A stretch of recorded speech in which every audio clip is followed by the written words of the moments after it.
आज मेरे भगवत प्रेमियों, महान राजा गोपीचंद का इतिहास जो कि अशोकनाथ टीवी चैनल में कुछ लाइनें पहले दे चुके हैं, वहाँ से आगे की कहानी लेकर के चल रहे हैं।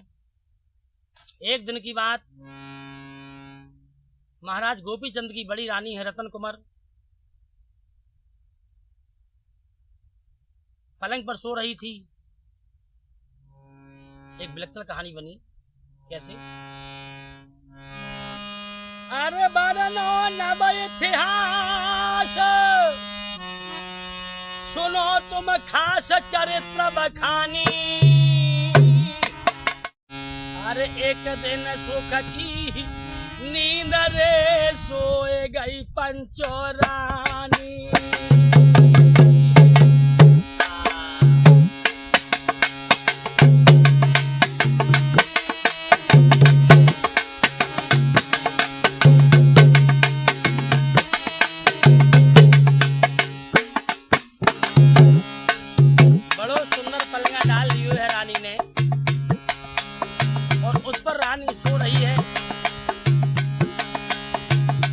सोते समय बस दुखिया ने एक सपनों देखो। सपनों कैसे? सपनों अरे सोमत देखो ख्वाब, सोमत देखो ख्वाब, समन में नाव पवन लहरानी, पवन लहरानी। जगमाए लपेटा घास रे, कोई अघा में बरियो पानी।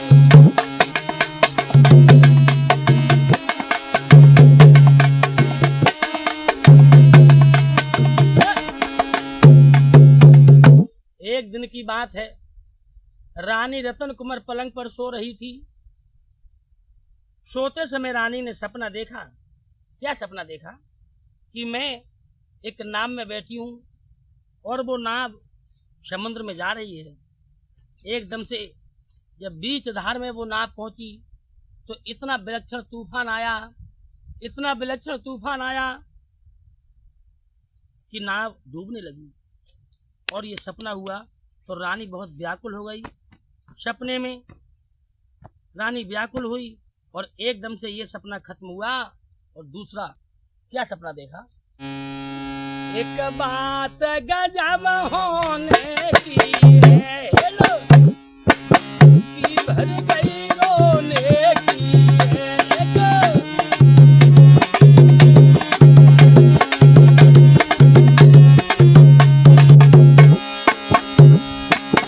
आंखों से आंसू बहने लगे सपने में,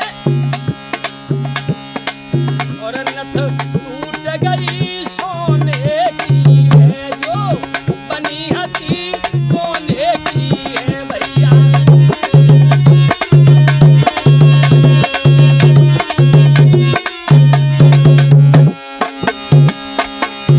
ये होनी की बदरिया छाए रही है धीरे धीरे।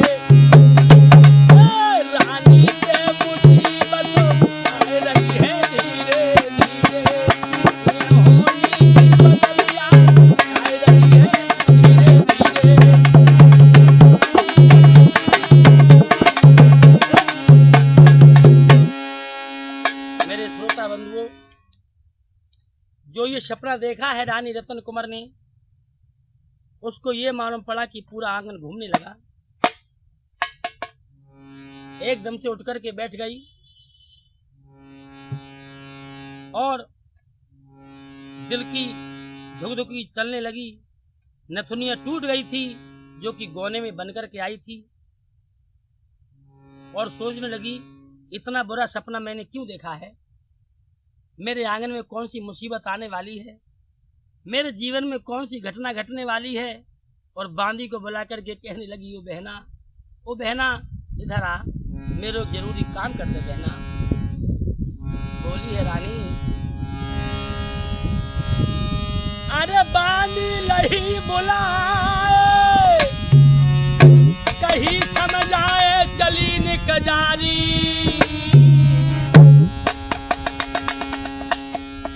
निक अबे सिंह को तेरी द्वार पे बंदिया लाई।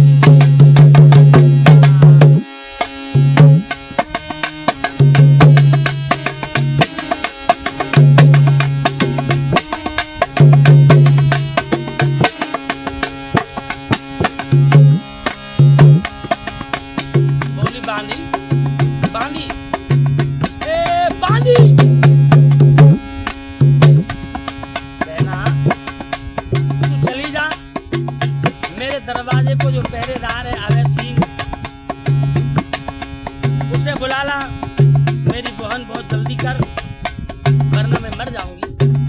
बांदी बोली बात क्या है, बात तो बताए कम से कम। अरे महारानी जी बात तो बताओ।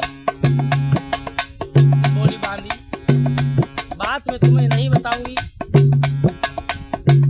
अभय सिंह को बुला करके लाओ जो मेरे दरवाजे का पहरेदार है। अरे बुला के लारी, बुला के लारी, बहन मेरी लारी, बुला के लारी। निक अभय सिंह को बुलाए महल में लारी, अभय सिंह को बुलाए।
एकदम से रानी रतन कुमार कहने लगी बांदी जो मेरे दरवाजे का पहरेदार है उसे बुला करके लाओ अभय सिंह को।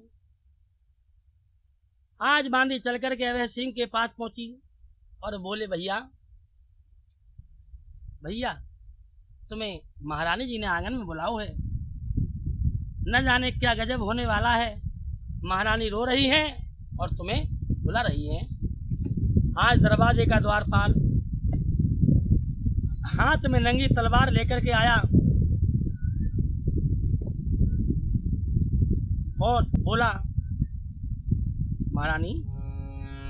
द्वारपाल ने जाकर के रानी रतन कुमार के चरणों में सिर झुका दिया और बोला दास के लिए क्या सेवा है। जब ये कहा आज आंखों में आंसू भरकर के रानी कहने लगी भैया भैया मैं बहुत जरूरी काम है, नेक तू कर दे।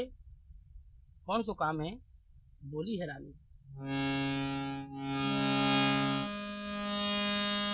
सुन अभय सिंह के बैन रे भैया रोए के बोली बैना।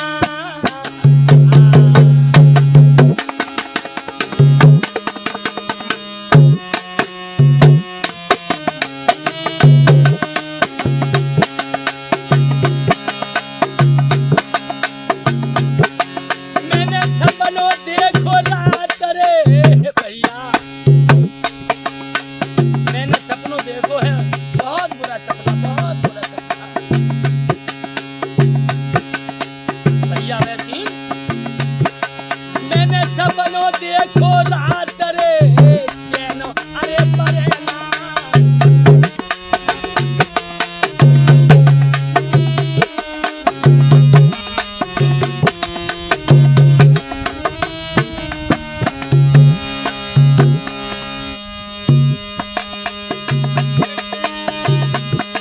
महाराज सिपाही चलो तुम दरबार,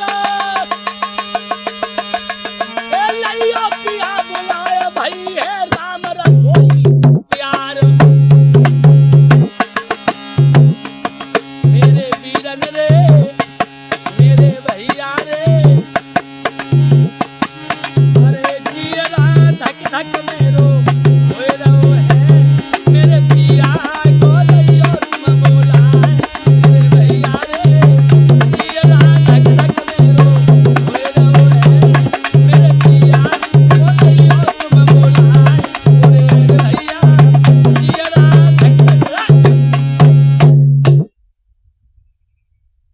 गोपीचंद की रानी रतन कुमार अपने दरवाजे के पहरेदार से कहने लगी, भैया कोई बात नहीं है भैया, मैंने बहुत बुरे सपनों देखो है बीरन, तब से मेरे दिल को तसल्ली ना है। तुम दरबार को चले जाओ और हमारे महाराज को बुला लाओ, उनसे कहना कि तुम्हारी रानी ने आपके लिए भोजन तैयार कर लिए हैं। आज रानी की ये बात सुनी, एकदम से दरवाजे का पहरेदार कहने लगा, महारानी साहिबा, शायद तुम अपनी औकात भूल करके बात कर रही हो। तुम नहीं जानती हो क्या? अरे अभय सिंह कहे बात, जोड़ दो हाथ बचन फरमाऊं, और मैं सुनी दिवड़ी छोड़ के ना हरगिज रानी जाऊं।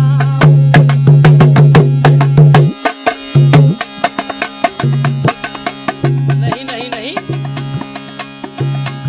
मैं नहीं जाऊंगा, दिवड़ी छोड़ करके नहीं जाऊंगा। तुम इस बात को नहीं जानती हो, महाराज गोपीचंद को जब पता लगेगा कि मैं दरवाजा सूना छोड़ करके चला आया हूं, मेरी खैरियत नहीं है, माफ कर दो, मैं नहीं जा पाऊंगा।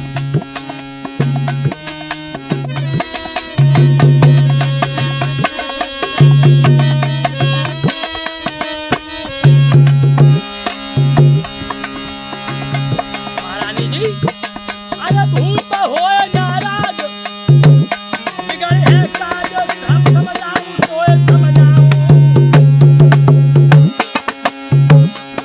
मेरो होवे नाम बदनाम रे, साफ बदलाऊं, मेरो होवे नाम।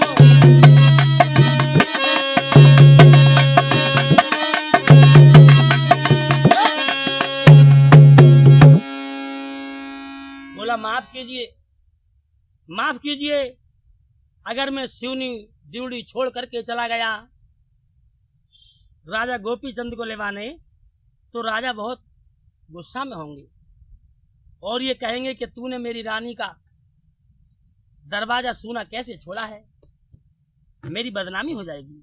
माफ कीजिए, मैं नहीं जा सकता। शाम को महाराज आए तो तुम उनसे बात कर लेना।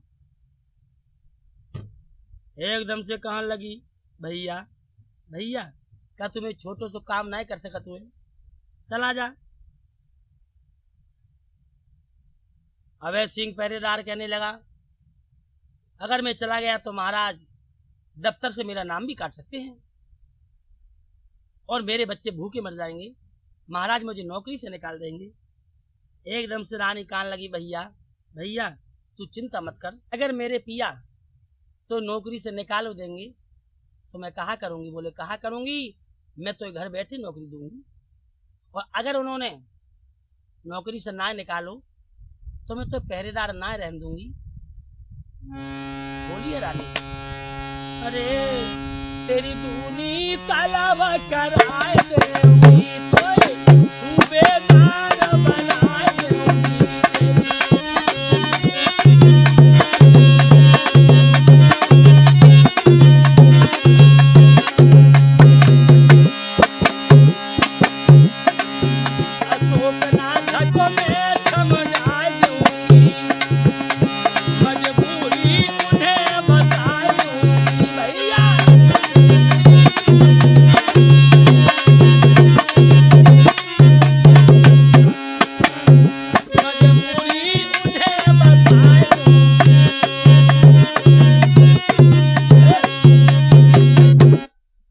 चिंता मत करो, अगर मेरे पिया ने नौकरी से ना निकालो तो मैं तो द्वारपाल ना रहने दूंगी, मैं तो सूबेदार बना दूंगी और मैं उन्हें सब बातें बता दूंगी, समझा दूंगी।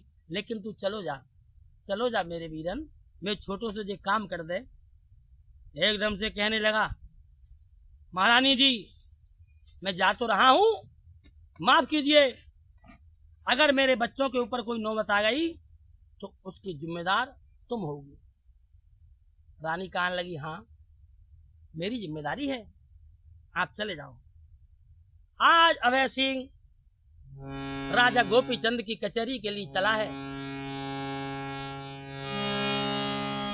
कि चलो हुवन ते धाए भूप ढिंग जाए दंडवत कीनी।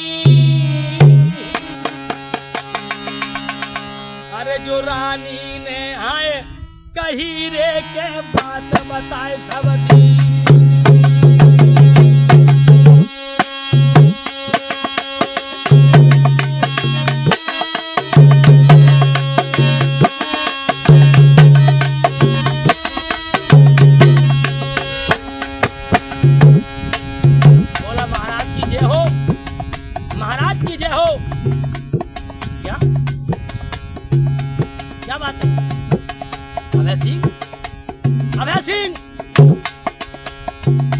अरे सिर को नीचे करे हुए क्यों खड़े हो? गर्दन उठा करके बताओ। तुम तो हमारी प्राण प्यारी के दरवाजे के पहरेदार हो। क्या कोई नया माजरा है? सब कुशल तो हैं? हाँ, सब कुशल हैं। अरे कहने लगे आधार सुनो सरकार करी आधीनी करी आधीनी। रानी ने बालम को निभाए के लियो ऐसे यूं कह दी।